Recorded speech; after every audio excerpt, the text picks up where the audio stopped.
How good is Michter's 10 Rye in 2024? Let's dig in and find out. Hey everybody, welcome back to another episode of the Bourbon Hutch. Thanks so much for joining me on this journey through the world of whiskey. So today, we are going to review Michter's 10 Rye 2024 release. So this is a big kahuna bottle, a very special, very limited release every single year from Michter's. Comes in at $200 MSRP. The proof point here is low, which is interesting, but I don't think that means you should count it out. It is 92.8 proof.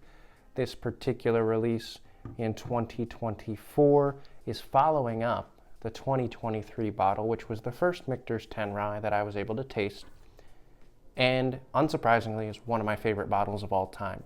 I believe it came in second last year in my Whiskey of the Year bracket, and it's just a phenomenal whiskey. I was actually fortunate enough to get a backup bottle of it. That's how much I love it. So the 2024 has a lot of hype to live up to. My bottling of this is the 2024, and then it's D. So a couple months into the year, I got this, or a couple of releases into the year, rather. I got this actually down at the Michter's distillery. I live about an hour and a half from Louisville, so I'm able to go down there occasionally, put in the work to get there about an hour early, see if they release anything special, and got lucky to see this one. So, again, it's got a lot of hype to live up to. It's also got that $200 price point to live up to. And like I said, even though it's lower proof, I find that these can be so packed full of flavor. So I'm excited to dive in. Before we dive in, I would love to know in the comments, what's your experience of Michter's, these 10-year-old releases been, both the bourbon and the rye? For me, I was really struggling to see a ton of value in the Michter's ordinary lineup. They're a little bit more expensive, around that $45 to $50 mark for standard offerings. I do think they're all pretty good, but they're lower proof, right? So it's a question of, do I want this versus, say, Wild Turkey 101 for 20 bucks? Then the Michter's 10 Rye from last year really shifted my thinking and made me realize Michter's special stuff can be really, really special. So what we'll do is we'll dive into the 2024 here. I'll give you my full thoughts on the matter, and then we'll compare to the 2023, because I'm curious for myself which one I gravitate towards, and I think that's helpful for you to know where this one stacks up this year. This is a bottle that gets released throughout the year, so they do different bottlings of it, is my understanding, or different barrels of it. All kind of similar flavor profile for the year, but might be slight variances. It is a single barrel, so your bottle may vary from mine just a little bit if you have one. All right, let's go in on the 2024, then we'll compare to the 2023. So on the nose, Michter's 2024 10-year-old rye. Oh yeah. Vanilla custard. Some nice citrus. Orange peel going on. But the biggest note here is like a big toasted brown sugar creme brulee experience. Yeah, definitely that toasty brown sugar. Almost smells like a toasted bottle a little bit. It's definitely a rye. My understanding is these are usually barely legal ryes in some sense, so probably only about 51% rye and then a good amount of corn, so very sweet usually, very desserty. This is coming through with that for sure. There might be a darker berry note layered underneath. It also smells a little bit fresh, like a rye freshness. But the creme brulee experience is what's dialed up here. Okay, very good nose. Let's dive in on the palate. Cheers. Man, that is delicious. Oh yeah. Talk about creme brulee. Butterscotch, caramel, oozing, really sweetened up on the back end especially. Tons of that vanilla custard. When I first got it onto my palate, it felt rich.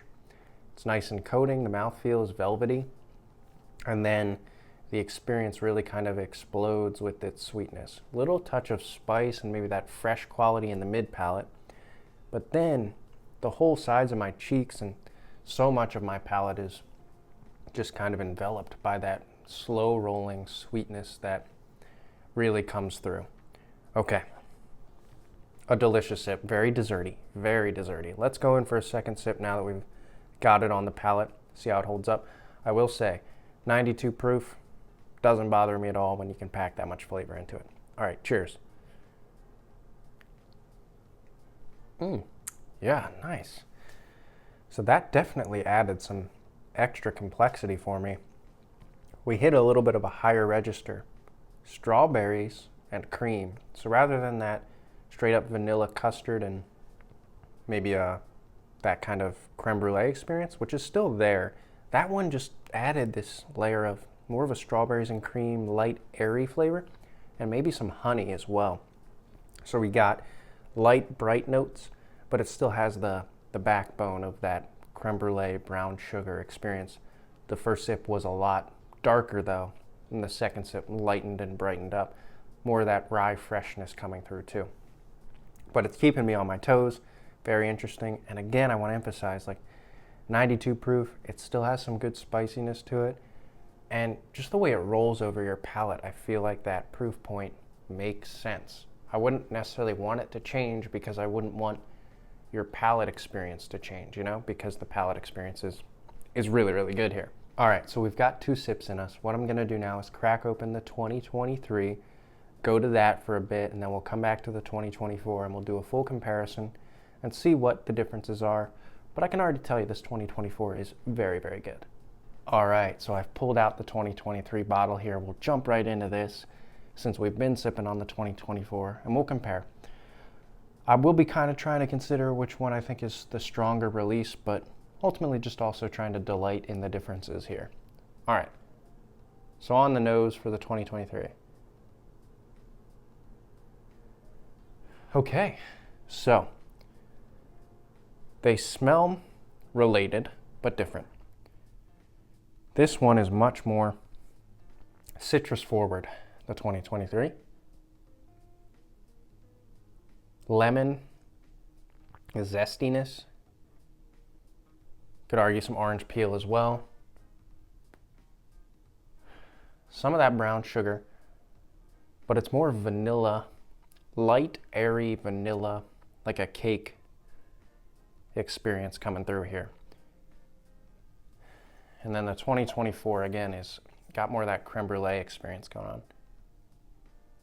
Oh yeah, definitely. This interestingly has some rye, again, that rye freshness. I don't know if it's minty or something like that, but a little bit of that, but then more of a brown sugar creme brulee experience, whereas this 2023 just goes more zesty and then has that light, airy vanilla that's so inviting. All right, let's go in on the palate. Cheers. Damn. Wow. It's so good. They're both really, really good. The 2023 for me has, again, more of that zestiness. It's spicier in the mid palate, but in a really nice way. It's all well blended in there, kind of rye spice, citrus zest. But what it fades to is basically a whipped cream experience. It's just so vanilla-y and probably leans a little lighter with some butterscotch rather than the toasted kind of creme brulee. I'd throw in some berries in there, some strawberry, some raspberry as well, kind of layered into that sip. The 2024, again, is just a shade darker. They do have a similar experience for me where they kind of roll over your palate, a little bit of spice in the mid palate, and then the sweetness of the finish makes them so desserty. All right, so I'm gonna go back to the 2024 now for another sip. We'll really focus on that finish and the overall experience, and then we'll see ultimately what we're gravitating toward here. Actually though, let me take one more sip of this 2023 because I think that's only fair, and also I love it. So cheers. Yeah, man. It's like a lemon pound cake or a lemon bar. Very desserty, but the amount of zesty lemon and vanilla, I've just never had any other bottle that captures those notes at this level of potency. All right, now we actually will go back to the 2024 and I'll give you that final analysis. Okay, let's get this last final sip in here. Smells really good. Okay, cheers. Wow. Yep, creme brulee in a glass. It is so toasty. That vanilla, as opposed to the 2023, which is more of that whipped cream experience, the vanilla here is like that custard, almost like the center of like a donut with that kind of vanilla custard in the middle, like a Boston cream donut. Wow. And then the layers, the little touch of fruit, a little raspberry here, I think, as well. That orange peel comes through. This one just leans more into that bourbon-y, rich brown sugar experience as opposed to the citrus and punch of the 2023. This might be too close to call. I don't know which one I would say is actually the better experience, and which is a little surprising. I've had the 2024, like I said, for a little while now. First couple of pours, very, very good. Don't get me wrong. But in my mind, I had them as a little step below the 2023. I just have this one, you know, I hold it in so high regard in my mind. Now that I compare them directly to each other, kind of sit down and go through the whole experience, and this has had some time to open up, it's right there, if not maybe a half step or a quarter step. We'll call it a quarter step above the 2023 in terms of the richness of the flavors especially. Ultimately, though, it is really just like, which one are you in the mood for? Are you in the mood for that like citrus, airy vanilla punch, like a cake?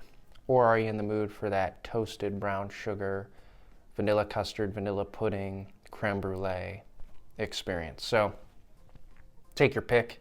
They're both phenomenal. For $200, sign me up.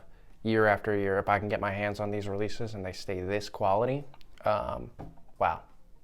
Michter's knows what they're doing with these 10-year-old releases.